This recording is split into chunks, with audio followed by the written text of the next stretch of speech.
آج کے اس اجلاس میں ملک بھر میں احتجاجی مظاہروں اور ریلیوں کے حوالے سے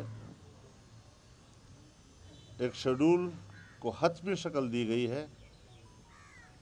21 جنوری کو کراچی میں اسرائیل نامنظور ملین مارچ میں پی ڈی ایم کی قیادت شرکت کرے گی۔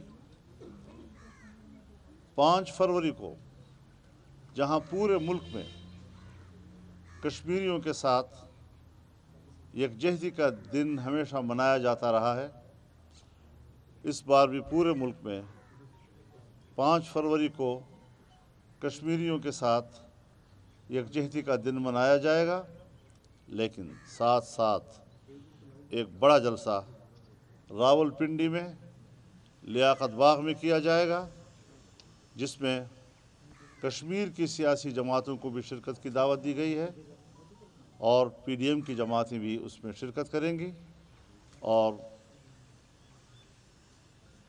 راولپنڈی اور گردپیش کے جو اضلاع ہے اس کے عوام کارکن وہ اس مرکزی جلسے میں شرکت کریں گے، جس میں کہ مرکزی قائدین بھی شریک ہوں گے۔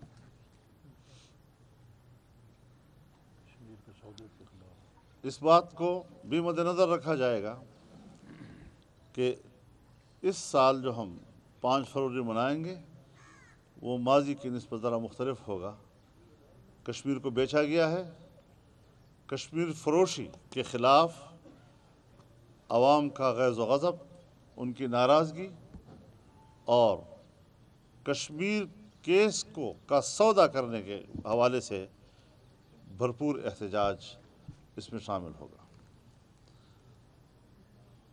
9 فروری کو حیدرآباد میں پی ڈی ایم کا بڑا جلسہ ہوگا، ریلی ہوگی اور بڑی تاریخی ہوگی۔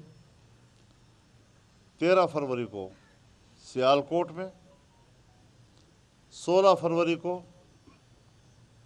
پشین بلوچستان میں، 23 فروری کو سرگودھا میں اور 27 فروری کو خضدار میں بہت بڑا اجتماع اور بہت بڑی ریلی منعقد کی جائے گی۔